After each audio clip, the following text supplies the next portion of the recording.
You've continued to express that you are disheartened by the characterization of your conversation with Nafisa Collier. Just again, seeking clarity. Did you in fact say that Caitlin Clark should be grateful she makes $16 million off the court because without the platform that the WNBA gives her, she wouldn't make anything? And do you actually feel that way, that without this platform, players like Caitlin Clark wouldn't be making what they do off the court? Is it panic time? Is it panic time? I don't know. Panic time, uttered twice by someone who obviously doesn't know how to respond.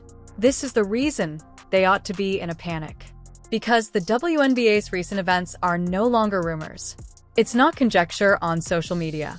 It's not a critical analysis written by an anonymous blogger with a grudge. According to reports, Caitlin Clark, the face of the WNBA and the player who single-handedly brought the league into the public eye, the reason half of the viewers of this video have ever heard of women's professional basketball, signed a contract that will blow up all preconceived notions about the sport's future. Everything is altered by this. This is where it all changes. Everything. Right now, that term is working really hard. You will comprehend why it is the appropriate word in around 90 seconds. This has unparalleled cooking potential. Everything could be cooked with this. Prepare everything. Not engage in competition with everything. Prepare it.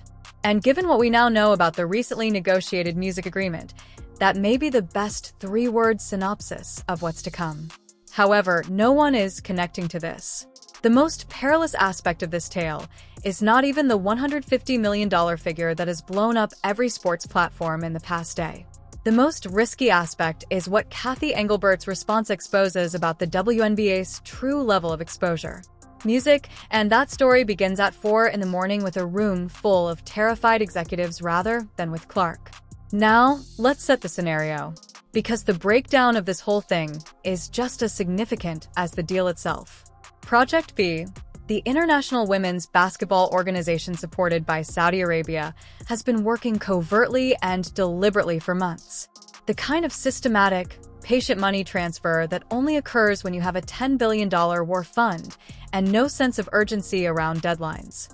Project B was meeting in secret at European palaces while Cathy Engelbert was on TV discussing gradual pay rises and sustainable growth. Project B was buying the private jet firm the WNBA was considering utilizing while the league debated whether it could afford charter flights for its players. They purchased the airline rather than a plane. Please do me a favor before you continue. Please subscribe if you like this video. It's free, takes just a second. And do you already have a subscription? Thank you very much. Then, according to reports, Caitlin Clark's agent, accompanied by attorneys and financial advisors, boarded a Saudi-owned private plane at a private airfield with a red-stamped contract in hand. Furthermore, the $50 million figure that had been circulating online was not the amount on that contract.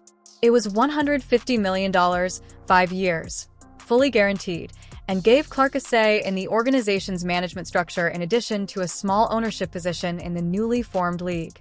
The WNBA, a league that has consistently underpaid its biggest stars for 27 years and is now witnessing that decision come back to collect the bill, responded exactly as one might expect when that information reached the front office.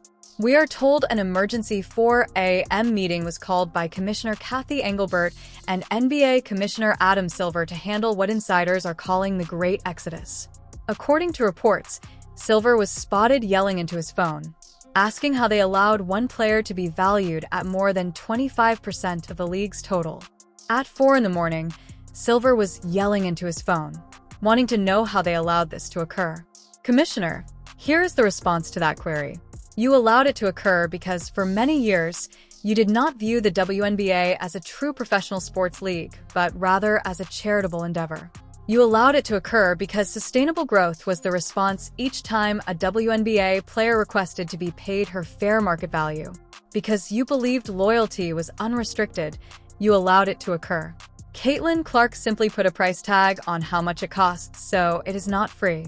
Sources close to the matter have now described Engelbert's alleged response to the Clark deal as music furious, not shocked, furious. Additionally, that distinction. This changes everything. This changes everything right here. Is crucial since being angry indicates that she anticipated this. Being angry indicates that she saw the weakness. Furious indicates that someone in that organization was aware that this would happen and that the underlying issue was not addressed quickly enough. There is a term for the fundamental issue, and it is not Project B. It is the difference between the WNBA's compensation for its players and their true market value. Although Clark did not cause the discrepancy, she did reveal it when she signed a deal for more in 5 years than the WNBA's total yearly earnings. It was there already. Project B simply made it impossible to overlook. The money is important, but the context surrounding the amount is more important, so let's talk about it. Over a 5-year period, $150 million is entirely guaranteed. That amounts to $30 million annually. To put that in the context, most people watching this will quickly comprehend the whole WNBA pay cap for all 12 rosters combined is now sitting at around $5.65 million. A WNBA team's entire payroll would be more than 5 times Caitlin Clark's yearly Project B compensation. Clark's signing bonus alone is allegedly bigger than the WNBA's whole salary cap.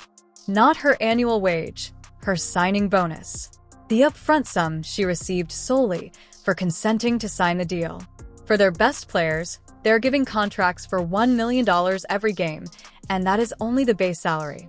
Each player receives an additional $50 million if they win the entire tournament. $1 million every game, not every season, and an additional $50 million if you win the tournament. For comparison, the top-paid players in WNBA history have made about $250,000 over the course of a season. For a single game, Project B is paying more than some WNBA players make over their whole careers. From a strategic perspective, Engelbert's anger now makes perfect sense because, as soon as Clark's deal is made public, music is already known, which is why music is already melting down in every sports forum. Every WNBA player whose contract is about to expire will speak with her agent in precisely the same way. She will display that $150 million figure and pose a straightforward query. Why am I taking less? Insiders. According to people close to the matter, Clark herself believes that this transaction will change her life. However, $30 million a year will change people's lives not just materially, but also philosophically. She sold out venues that were half empty prior to her debut, created a $60 million broadcast rights agreement that the league publicly boasted about, and handed the WNBA its largest cultural moment in decades, according to her camp's interpretation. In exchange, the WNBA put her on commercial flights, informed her that the league could not afford to treat its franchise player like a franchise player, and said, "We think you deserve this." When the Saudi company arrived with a specially built Boeing 747 that had been outfitted with a full-size basketball court and spa rooms. According to reports, Clark's camp agreed. Project B players are living like global royalty in a golden cage, while WNBA players are fighting for revenue share crumbs, flying economy, and fretting about rent. Who will be the final star to turn down the lights is the question, not if players will quit. Who will be the final celebrity to switch off the lights? Because Clark was the first, Cathy Engelbert is now asking herself that very awful question at 4 in the morning. However, there are additional names in this story's transcript, and they are not unimportant ones. Since this is not a single-player story, let's go over the names. This is a methodical dissection of the WNBA's talent pool, carried out with the level of accuracy only possible with a $5 billion opening budget and a group of talent scouts that have spent more time and attention watching WNBA games than the majority of WNBA executives. Aya Wilson is currently the undisputed music best player in the world by almost every statistical and analytical metric. She is a 2-time WNBA MVP, an Olympic gold medalist, the player who led Las Vegas to consecutive titles, and she would already be making 8 figures annually if she were playing in any other professional sports league on the planet. Wilson is reportedly in the midst of talks with Project B, negotiating, not investigating, not inquisitive. Wilson is reportedly in the midst of discussions. Stewart has given up on the WNBA, and Reese is publicly hinting at a game-changing surprise on her enormous social media following. This could cook unrivaled. This could cook Eternally. Mentally exhausted. Perhaps the most subtly heartbreaking aspect in the entire narrative is the statement regarding Breanna Stewart. Wilson is a player weighing an offer against her commitment to a league she helped create because negotiating is a business issue. That is a process for making decisions. It might be interrupted. It's different when you're mentally checked out. Mentally checked out indicates that an emotional decision has already been made. The math is finished. The discussion has taken place. The announcement is all that's left. And when a player of Stewart's caliber, Music, a two-time WNBA champion, a past MVP, and one of the most complete players the league has ever produced, is psychologically checked out, the WNBA has lost her without ever realizing it. Then there is Angel Reese, who has amassed one of the strongest social media following of any athlete in women's sports. Millions of people follow her every post, story, and comment, and she is reportedly already using the platform to tease an announcement that will alter the game forever. Consider the strategic implications of that. Reese is leaving the WNBA and taking her entire fanbase with her if she has already made up her mind to sign with Project B. Every fan that joined the WNBA because of Angel Reese will now follow him wherever he goes. Project B did more than simply purchase a player. They turned the WNBA's greatest assets into their own weapons by purchasing a media distribution network with an existing fan following. It sums up exactly what has happened, and it ought to be framed and displayed on the wall of every WNBA executive office across the nation. The league built rivalries, characters, and stories over many years. Wilson versus everyone, Clark versus Reese, and Clark's tremendous marketability over Stewart's subdued domination. Project B recently purchased the complete product catalog for the WNBA. What is Cathy Engelbert's real reaction to all of this, then? Because there must be a planned antidote to the reported rage, emergency 4 a.m. meetings, and frantic phone calls. The WNBA did not create a 27-year-old institution, Music, to see it crumble without a fight. The WNBA's rumored counteroffer is precisely what one would anticipate from a company that is responding rather than taking action. An appeal to legacy, a promise of some charter flights for the upcoming season, marginal pay increases, and the significance of being a part of something significant. The players are not foolish. That statement should hurt since it accurately suggests that for years the institutional, because there was nowhere else to go, it was assumed that players in the WNBA would accept whatever was provided. The entire leverage structure of the WNBA's labor discussions was predicated on that premise. More than we need them, players depend on us. There is no other option for players. Gamers ought to be appreciative of the platform. All of those presumptions were simultaneously disproved by Project B in a single signed contract. And this is the aspect of Engelbert's predicament that goes beyond mere political embarrassment to make it truly terrible. She is correct that the WNBA stands for something significant. She is correct that the league has cultural value outside of basketball.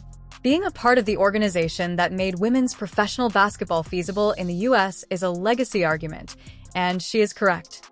However, this is the harsh counterargument that it appears that the camps of Clark, Wilson, Stewart, and Reese are currently making. Project B is not creating a competing WNBA. It is not attempting to compete with a WNBA for the same audience in the same markets with the same format. It is creating music in a way that is structurally distinct and nearly hard to compare. The WNBA is a domestic American league with an 82-game season, American city franchises, local fan bases, and domestic television contracts. The NBA benefits from this strategy because it has a global talent pipeline that feeds it automatically and a cultural foundation that dates back 75 years. Project B is running on a